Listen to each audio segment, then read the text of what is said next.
Welcome in everyone. My name's Lee. I'm doing today's podcast for Evolving Mindset.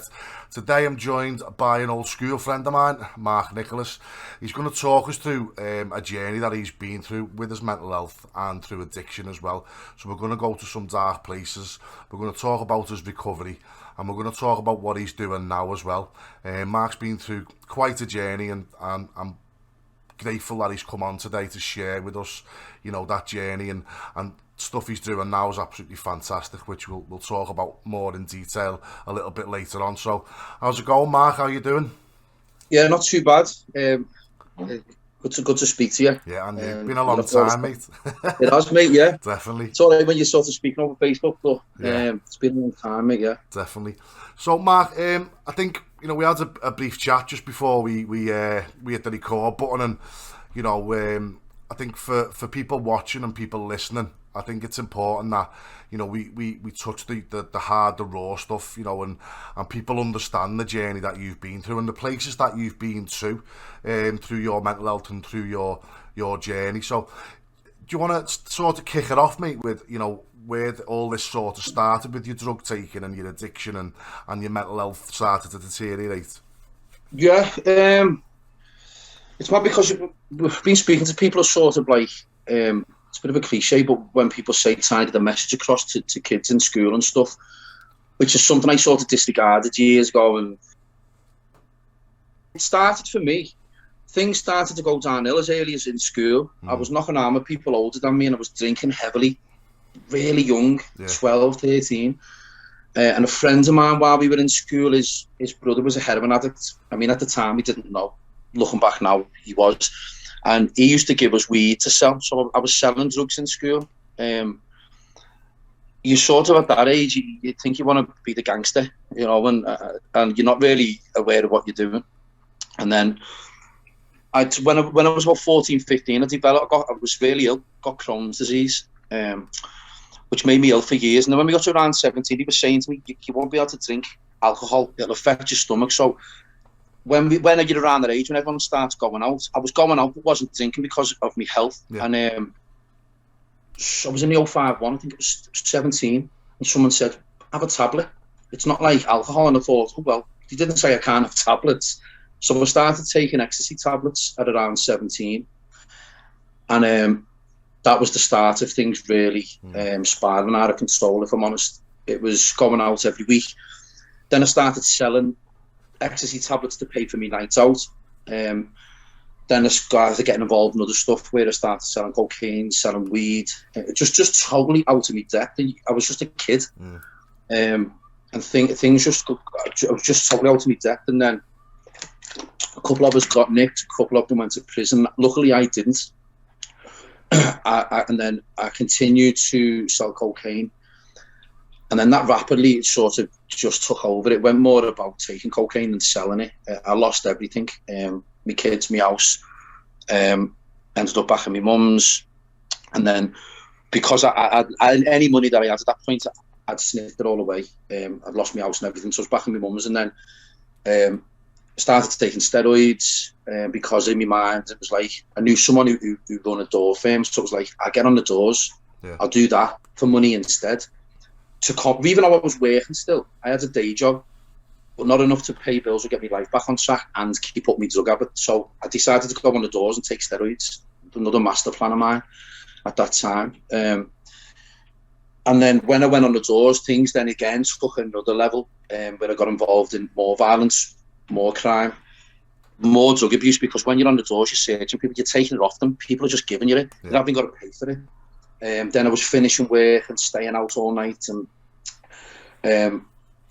that went on for years. And basically, I was using from 17, 18, and then probably about 5 years in, like the amount of carnage that my life was in, and I was getting arrested and beat up, run over, shot at, stabbed. My mum would be finding me, kicking me car, not even on their drive, in their garden, unconscious, strangling my mum, trying to get me out the car and stuff. And in the end, she was like, you need to get help, I will if I do it again. That went on and on for about a year. I eventually got help, went into service, I do these videos and I say, I was in service about 15 years. Yeah. Now, if anyone's watching that, I don't want them to think, oh, that's how long it takes. No, it took me that long because I wouldn't do it the right way. Yeah. I wouldn't give up properly. It was like I was doing it for other people's benefits. Or then my life really got that bad where I did lose everything. Then it's like, right, I need to stop. But I wouldn't commit to never drinking again, because even though I wasn't an alcoholic, every time I used, I drank. They went hand in hand. Yeah. So it took me years to totally. I wouldn't give it, or I'd take the weed back, or I'd take tablets or magic, or that's why it took me 15 years. Yeah. So you talked about starting very young, Mark, in your school days, 14, 15. That's when it started earlier. At that point, did you ever think it was going to get to the level where you seen yourself as an addict, and you were going to, what you said before, like pretty much throw your life away?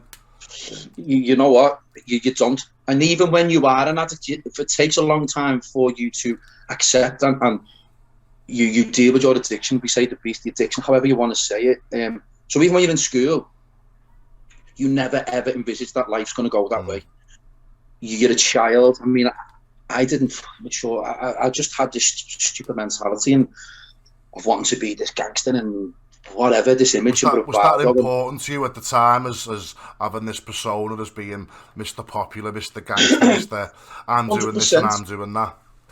I was very insecure. Yeah. To be honest, so it was the cocaine more than anything, the steroids and the cocaine and being on the doors. It just fueled this monster, because I was a very insecure person and I was bullied when I was a kid and stuff. So giving me them steroids and this authority and cocaine on top of it, it just created this monster that just totally went out of control. Yeah. So even when I was in school, you don't see things going that way. And even when things are that way and it's undeniable, you still won't accept it. Yeah.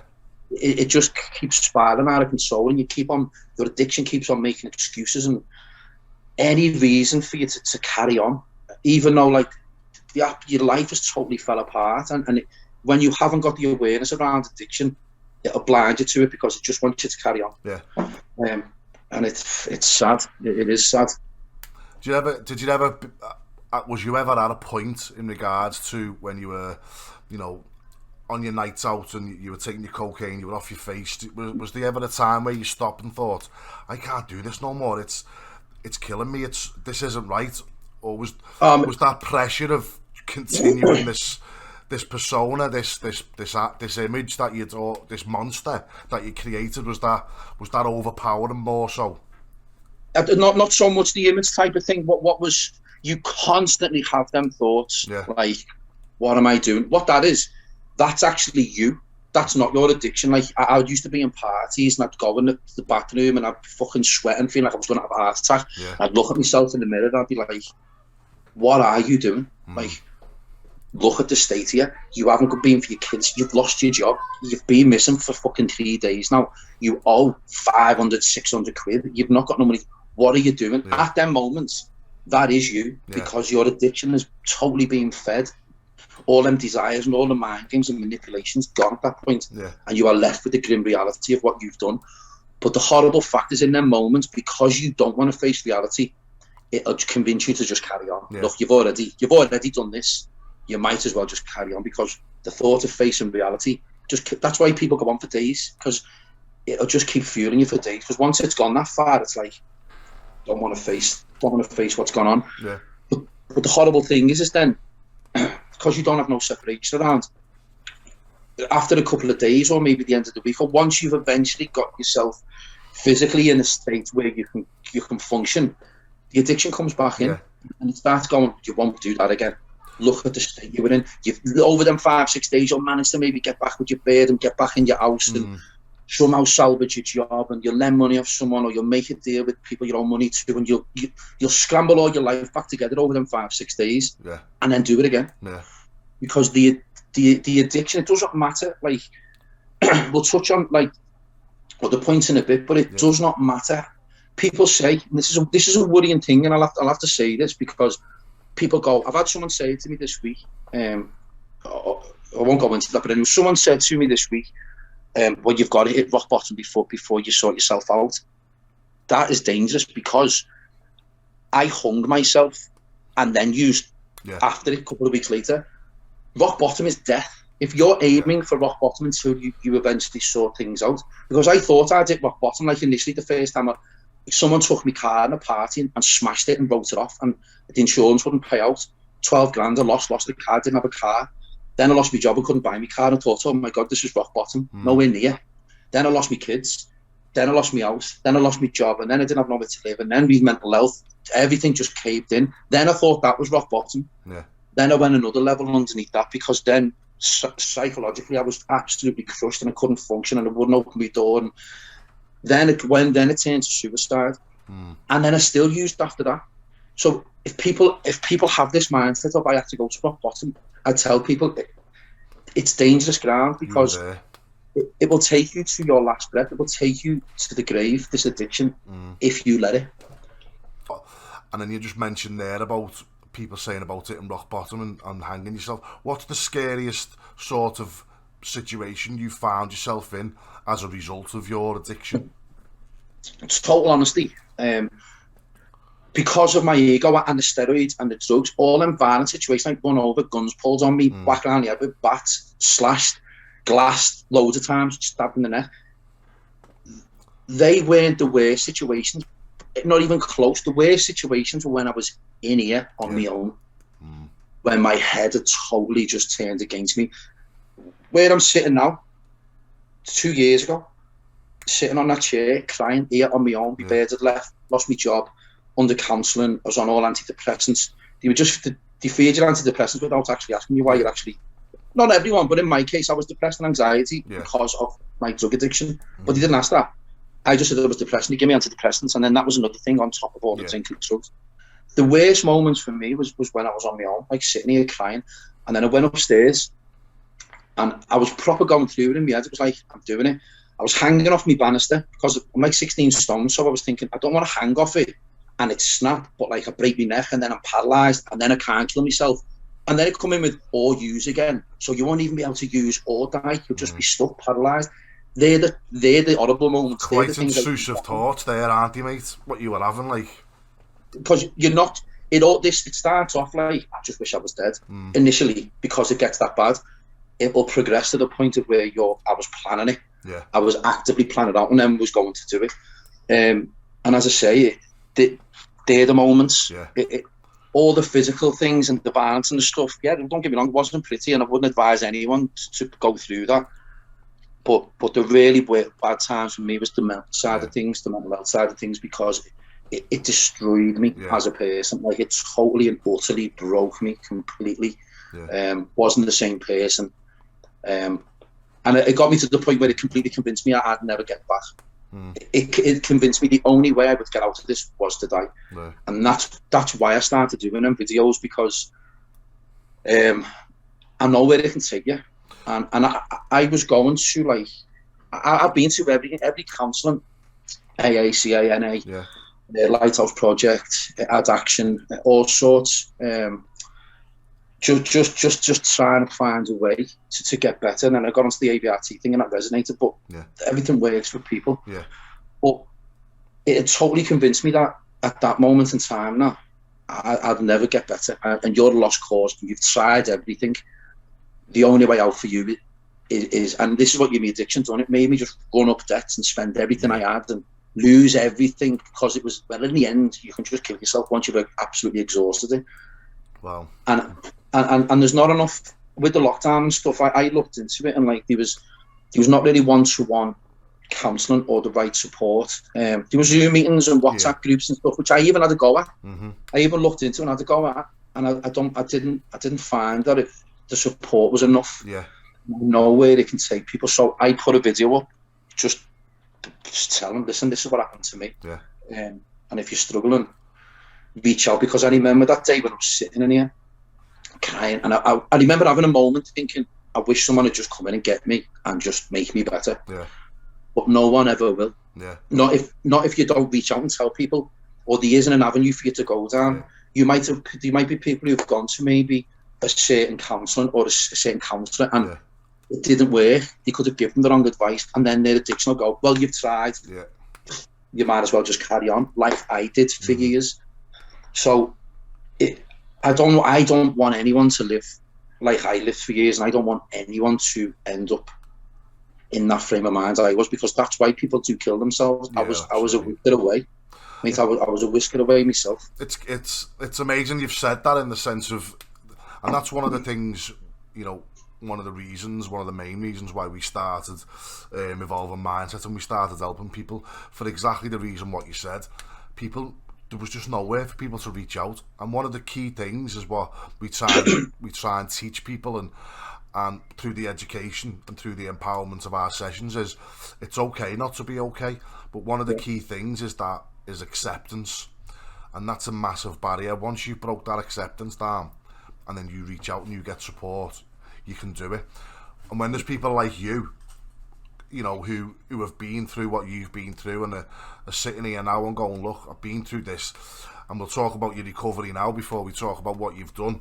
It's just inspirational, and it makes our job as nurses, as an organisation, it makes us go, do you know what, there's people out there that it's like what we call an expert by experience, you know, and they're the people that, you know, we need to get hold of a lot more. And like you just said, there's too many people killing themselves, mate, and there's too many people falling back into those habits, because there's not enough of people like you and me and Evolving Mindset, and there's other groups like Sean's Place, and, you know, there's a lot of places out there that can offer support, and it's people knowing about them as well. And that's another thing what we want to try and do, you know, what you're doing as well with Rise. We need to expose these groups more and more, because people want to help. You know. They do. So we talk about your recovery, Mark, and I know you briefly touched on it earlier about the length, but, you know, just go into a little bit more detail of what it took you to actually recover and beat that addiction. As I say, I tried a lot of things, and I don't want to, because there'll be people now who were doing the steps, and it worked. I know loads of people who got clean through the steps, so I'm not going to say it doesn't work. Okay, it's not like that. It just wasn't for me, and I'm not going to go in why it wasn't for me. It just didn't resonate with me. I was paying counsellors. People are different, aren't they? You know, what works for some won't work for others. Yeah, maybe there's different concepts, and maybe it's each personality will take to certain things. Now, certain things work for different people. I come across a counsellor who got me onto this ABRT, like addictive voice recognition technique. It really made sense to me. It was like the part of the brain, there's two parts of your brain, the addictive voice, it'll talk to your other part, and I was like, I'm totally on board with this makes sense. It then gave me the tools to, when it's speaking to me, it's generating feelings. I can see it as, like, I always used to think, why am I doing this to myself? Why do I keep putting myself through this every week? But really, I now see it as, I don't drink and use no more. The addiction in there will always love me to go again. And it come in last night. It hasn't spoke to me for, I don't know, weeks and weeks. And I was in my kitchen. There's no alcohol in my house. There's no drugs in my house. And I was in my kitchen cutting bananas and strawberries up with yogurt. So it's not like a using situation. And it just come in with, you're never going to have a line ever again. Boom. Wow. Just now I can go, I come in and went to my bed and was like, get on with this, it's just said to me. And now I see it as a separate thing talking to me. I'll never drink or use ever again. That's my plan. I won't budge on that. The addiction in it, however, will have other plans and will want to manipulate you and make you move your goalpost. And that's why an addiction took me so long. Because I'd go, right, that's it, I'll stop. And then it gets to Christmas and that voice will come in with, it's Christmas, what are you going to do? It's boring. Everyone will be out. You'll be a bore. And instead of me going like I do now, I don't drink and use no more because of this thousands of terrible experiences I've got. I don't drink and use. I used to get into negotiations with it, how I was going to moderate it. Or how it got me last time was a holiday. You're going to be on holiday and you're in a different country. It will always come in. And so that's why it's like negotiating with that beast, isn't it? And going, do you know what? Just a little bit more. Don't make a deal with the devil, mate, do you? And, exactly. And the reason it took me so long is I used to do 6 months. I've done 12 months. I was going 6 months and then I'd move the goalpost. I'd start smoking weed or I'd start drinking again, and then I'd change my plan, and then it really becomes unbearable because it just grinds you down. I was clean a long time, and then booked holiday, and then it come in with, you'd be able to have a drink on holiday. And instead of me going, here it is, no chance, because I know every time I drink, I'll go off the rails, take me. Instead of doing that, I negotiated with it. And I used twice before I actually got on the holiday, because it knew, and I was totally free from it. And it got me to negotiate a deal, and I shook on it. And before I actually got on holiday and drank, and it was going to be fine, and you'll have a couple of drinks and enjoy yourself, I went off the rails before I even got there. Yeah. So you have to have, and then that's basically what happened with my recovery for 15 years. I'd go all in for a bit, take something out. I'd give the drugs but not the ale. Yeah. Then I'd give the ale but not the drugs. Then I'd give it all, then take something back. Then I'd go on holiday. Then I'd drink. Then I'd come back and go off the rails. So in the end, it just, like, that's why I know so much about this, because my addiction has lied to me and blagged me and manipulated me over and over and over in the same situation for so many years, 2 decades, that it can't blag me no more. It can only blag me if I let it. It's not even like a blag. You just have to hand over control back to it and go, fucking yeah, come on, let's do it. In the end, once I made the decision to go, look, I can't keep doing this, that's it. Like, I don't smoke. I don't, because this is what mine used to do. And this sounds a bit strange for people who might be an early part of recovering. They'll be like, what's this lad on about? But hear me out. I used to get like, I go, right, that's it, I'm going to quit. I won't drink and take drugs no more. And then about 3 months, 4 months, I don't smoke. Yeah. And there'd be people who work smoking. I'd go, ask him for a ciggy. I start smoking ciggies, and I don't smoke. It was my addiction wanting something. Yeah. Then I'd start smoking ciggies. Then I'd be down and Green Monster drinks, Red Bulls, 10 of them a day.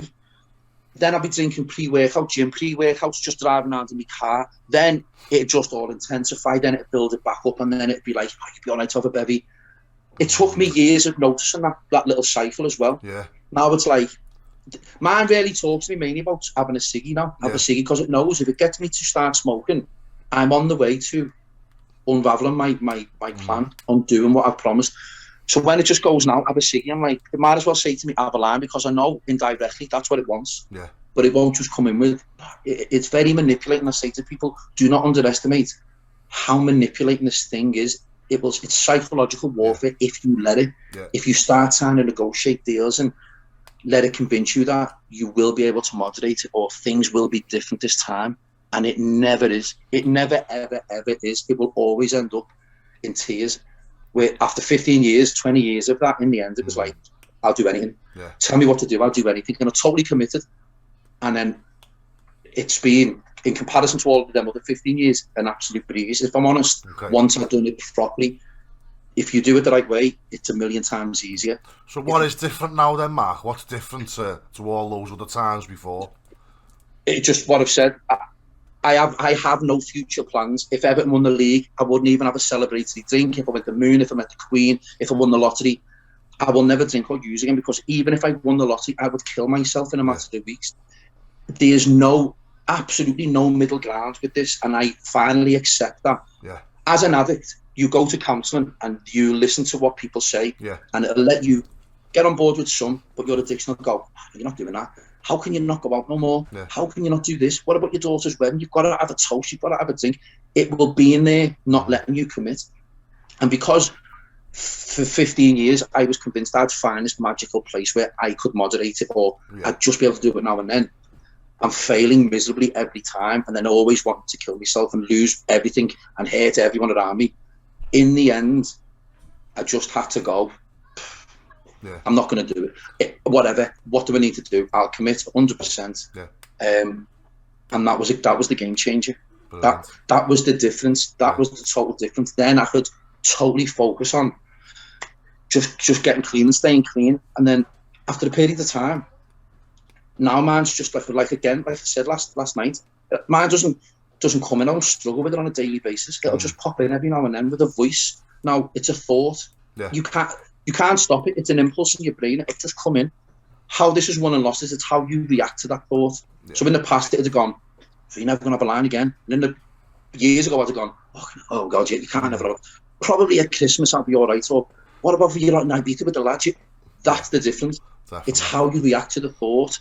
There's no negotiation with me now. It just comes in, I recognise it, I shoot it down. I don't try and even contemplate deals with the thing no more. Yeah, it's great you say that, and obviously we're going to talk about you know, an addiction session, and some of the things we talk about on one of our other sessions around stress and anxiety, and the low self-esteem sessions, and the mental health awareness is exactly what you just said. It's those thoughts, and there's a video in particular that we play, and it tells us that we have 70,000 to 80,000 thoughts a day going into our head, and as an addict, you can imagine half of those thoughts going into your head are about use.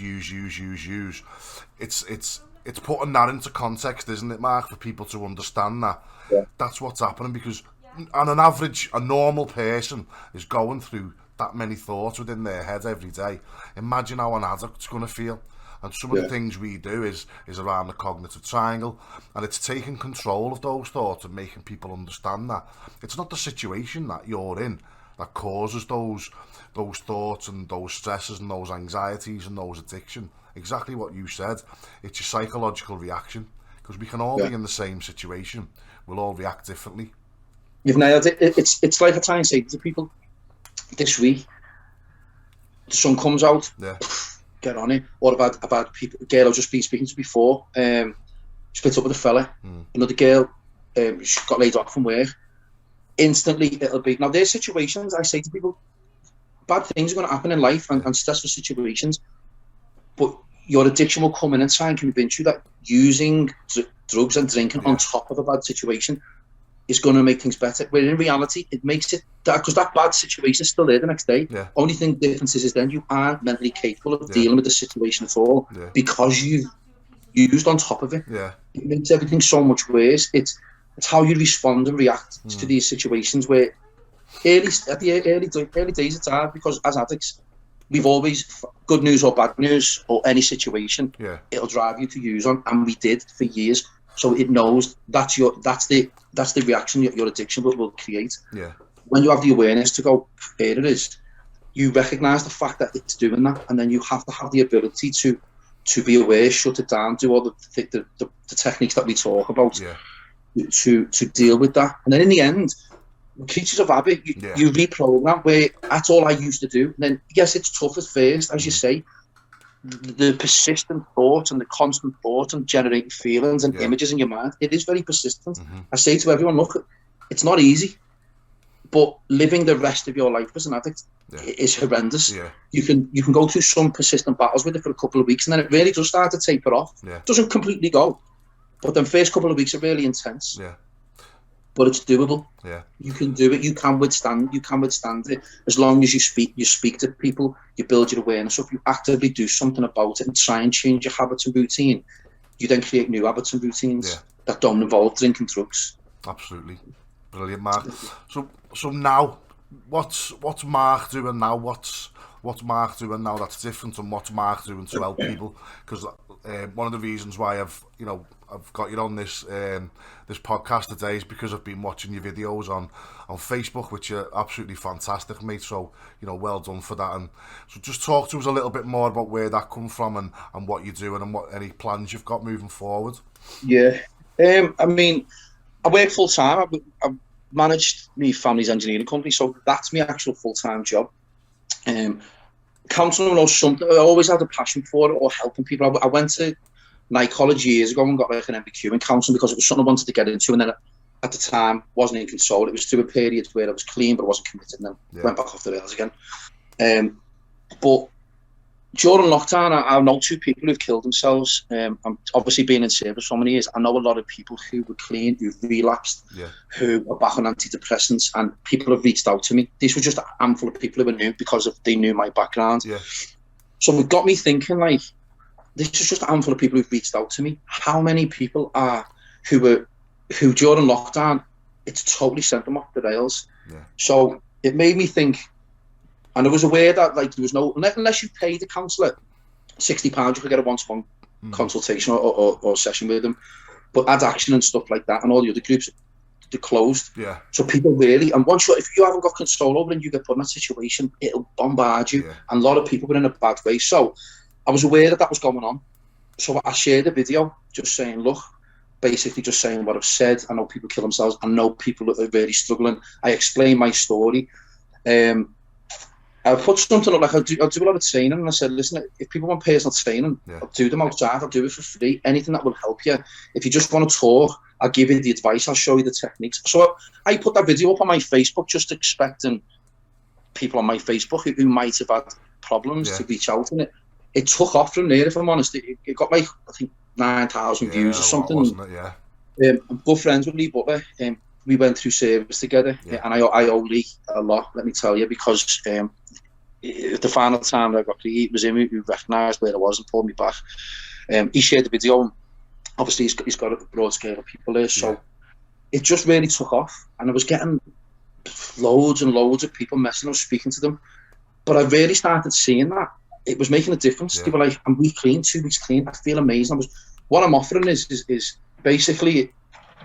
I'll speak to them, but I'll give them my phone number and WhatsApp, and then we can leave voice notes, speak to them, give them the techniques, tell them what I've done, give them that support. When you're struggling, you need to ring me and voice it. And then I just started doing more videos about, like, have you got a problem? Breaking addiction down into stages rather than trying to cover it all at once. Then I was getting responses from that. Then we started speaking to Lee and Mark Ryan, and they had Rise, they had the thing set up. So I was doing the walk and talks with them. Then I'm more involved in that, and it has really took off. I literally don't stop with it, to be honest. And people say, "Oh, you want to take some time for yourself?" You know what? It's not a chore for me, because I enjoy helping people, knowing the fact that speaking to someone on that first day when they are totally broken, and the good thing about this for me is, as long as I'm talking to people on a daily basis about this, it makes it impossible for me to forget how bad it was for me. It cements the fact that I would ever go back, but I just think I can remember. As you said, that cements the fact that you never want to go. Do you think that's keeping you kind of knowing that you're helping people and knowing that the impact you're now having, is that keeping those thoughts more suppressed, do you think? It's making my awareness even greater. It's giving me more tools. The biggest thing is it's just, when you speak to someone on that first day and they're totally broken, I remember how that felt. Like, you're just reaching out, hoping someone will help you, but really, you're that broke, you don't think they're going to, but you try anything. And then you're speaking to them 4, 5, 6 weeks later, and they're coming on the walks, and every week you see them getting their lives back, and they proper coming, their personality comes back through. Once you start peeling the layers of the addiction off week by week, you see that person again, and there's nothing better. Like, nothing makes me happier than seeing that, because I know what it's like to feel like that. I lived like that for more than half my life. If you think how mad is that, more than half my life I was in that frame of mind. So helping people get out of that, it's rewarding. It's not a chore. It's something I enjoy doing, because when you start seeing these people, there's a stigma and a perception of addicts and whatever, but none of us intended to start. None of us just woke up one day and went for the bevy and someone offered them a line. He thought, "Well, I'll just ruin my life and just turn into a terrible person."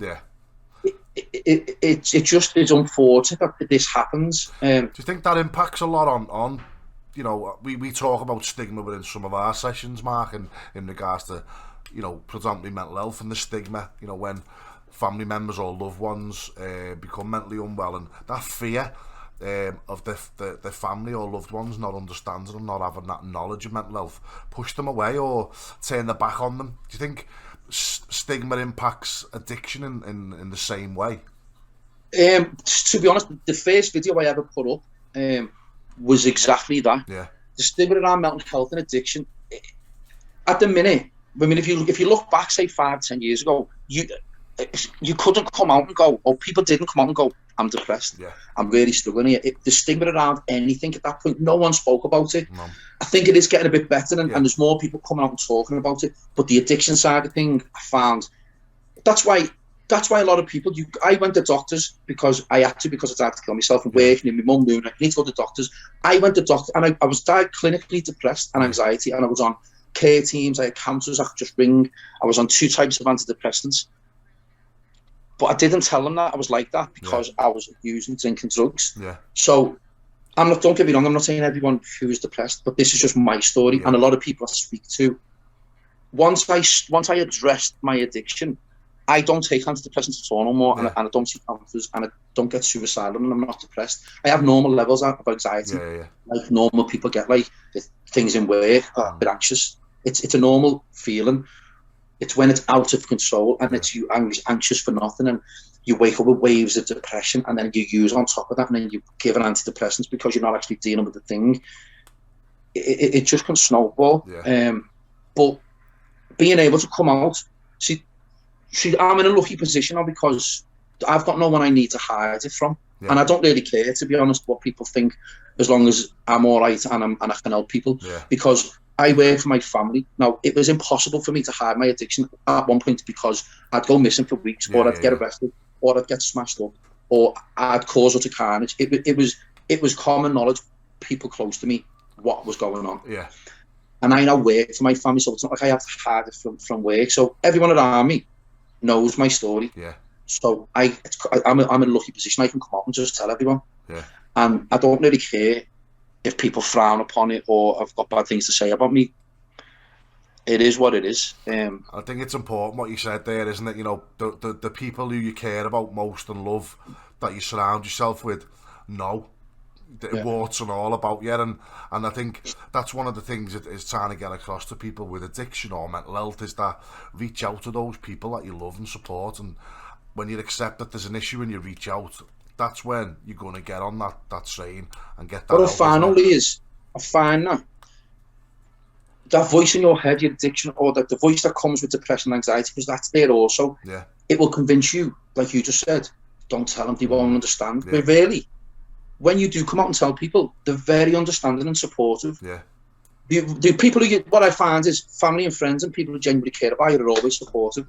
When you're in groups of mates who you've used with, other addicts, they're the ones who aren't supportive because they're addictions and want to keep you in the party with them.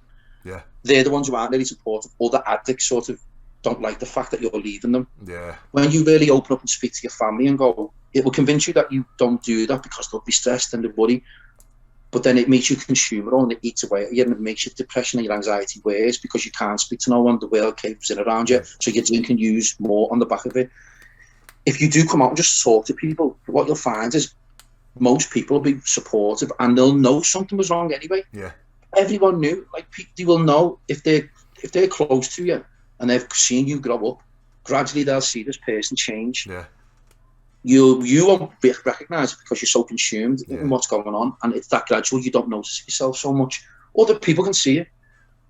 Once you then speak to them, they'll know something was up, and they're happy that you've opened up and spoken. Then they'll give you the support. You start really having the support to get your life back on track. And it is vital, as you say, to talk to people. Definitely. Just open up and talk to the right people, and it'll work. I think one of the key things as well, and you said it in one of your videos, is recognising that addiction either in yourself or someone around you. And you talked about addicts finding an excuse to go to, you know, the family's house on a Friday night where they know they're all going to be snorting and drinking, rather than going at a time when that's not happening. And they're all those signs, aren't they? And you talk about that through your programme, don't you, that you do, and it's looking out for those signs, and that's key, isn't it, as well? As addicts, we can be the most manipulating people on the planet, because you can be in a situation where it feels impossible to get drink or drugs, and you'll find a way. Like the bizarrest things.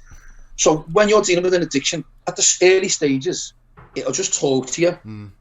Get a couple of drinks tonight and a couple of lines. And because you're just in the cycle of using, you just go along with it. Whatever. Once you then speak to someone, you get the awareness around it, and then you start going, right, I'm going to stop. Then voices come in and you go, no. And then that's when the battle starts. After a period of time, it stops with the voices, and it'll generate feelings of like desire, temptation, anger, frustration. You'll start arguing with people to shift your mood around, images and stuff. It then becomes very manipulating, because it won't then just come in with get some drinks because they tried and it didn't work. What it'll start doing is, you might have a family friend who you've used with, or a family member who you've used with, who you know will be drinking and using on a Friday night. It'll then blag you that you want to go and see them on a Friday. Oh, come on, you haven't seen the baby, or you can't not see your family. So it'll manoeuvre you into situations where you know drinking drugs are blagging you that you're going for a different reason. But it's you. That's why I say to people, it's so manipulating, and it'll come in on different levels. It won't just go to you drink and use. It'll start like that. once you start combating that, it'll then move on to different Find other things. ways. And it's And putting you into interesting. situations, mate, yeah. It's interesting what you said there, and it's, one of the things we use is the cognitive triangle.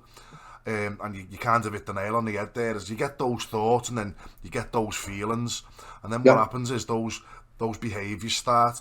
And when them behaviours are taking the drugs, you know, drinking, doing all those things, what those feelings and thoughts are telling you, it becomes that vicious cycle, doesn't it?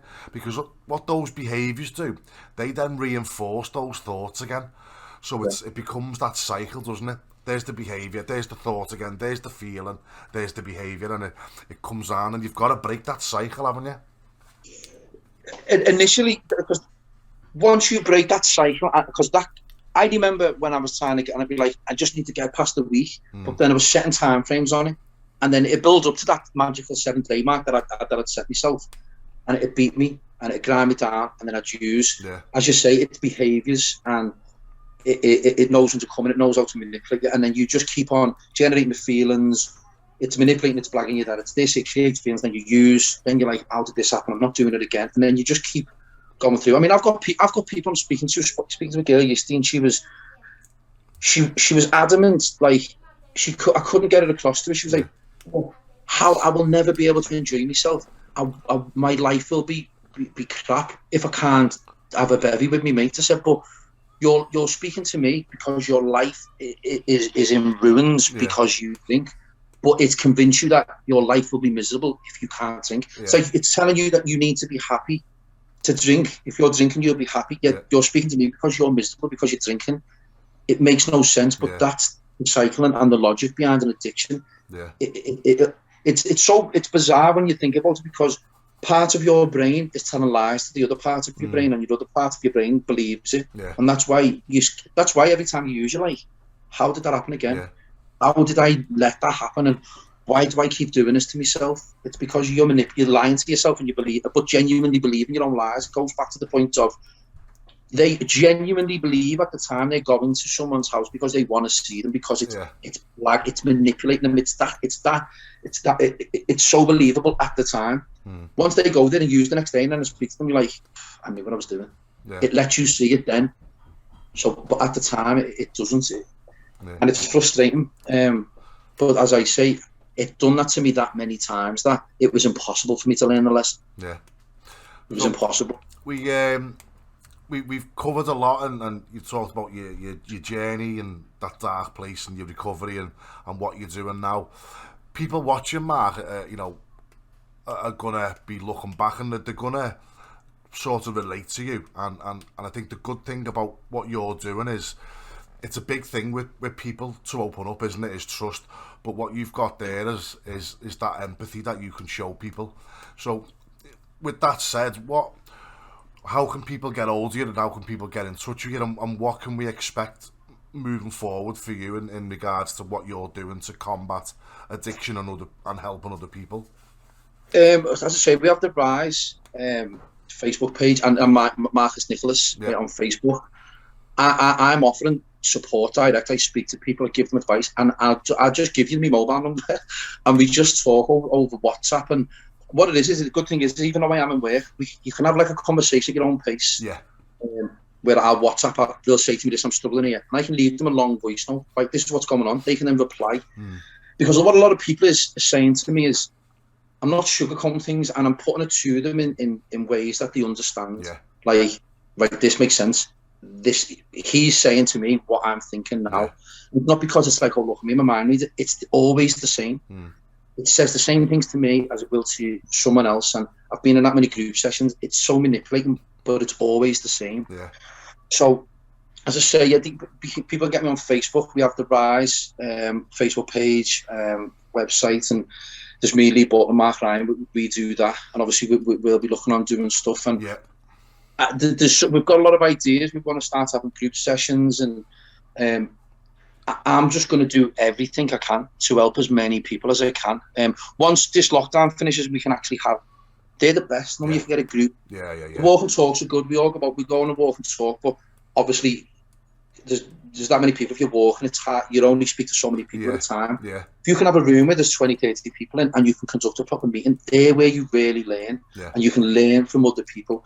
That's the avenue that we want to go down once lockdown. It's very restricting what we can do. So that's why at the minute I'm just speaking to many people on WhatsApp, Facebook, speaking to them on the phone, and I will continue to do that, and will give as much of my time as I can until we're in a situation where we can get people in rooms and seminars, meetings, podcasts, whatever we can. But at the minute, just get up, message me. Brilliant. If you've got any questions, I'll always reply. And I am just giving me number out to people, and we're talking, and I'm phoning them, and I'm giving the advice. As I say, there's other ways to get clean, but I can only really advise you on how I got clean, which is the ABID route and the book that I've read. So I say to people, get this book, read it. Some of it will be just like you're reading about yourself. It's bizarre. Some bits you might be like, I don't understand that. So then I'll ring them every day and go, well, there's an example where I use that in real life.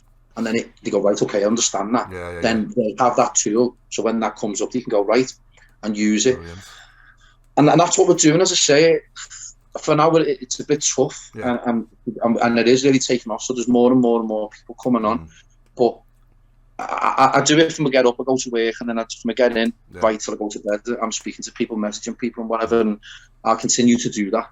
No, it's fantastic what you're doing, Mark, and you know, I'll take my hat off to you, and it makes me, you know, and evolving mindset, it makes us, you know, really thinking there's people out there that want to help them, and we want to reach out and support you as much as we can. Obviously, this is why I got in touch as well. Because, like you said, we're going to do stuff together. But just for the listeners and people who are watching, I'll put Mark's links in regards to his Facebook and Rise in the description below on the video. It will be going up on YouTube.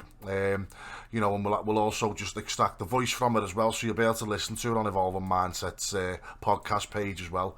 But do you know what, mate? It's been an absolute pleasure speaking to you, seeing you again, and it's been amazing hearing the journey that you've been on, and absolutely fantastic what you're doing. Thanks very much.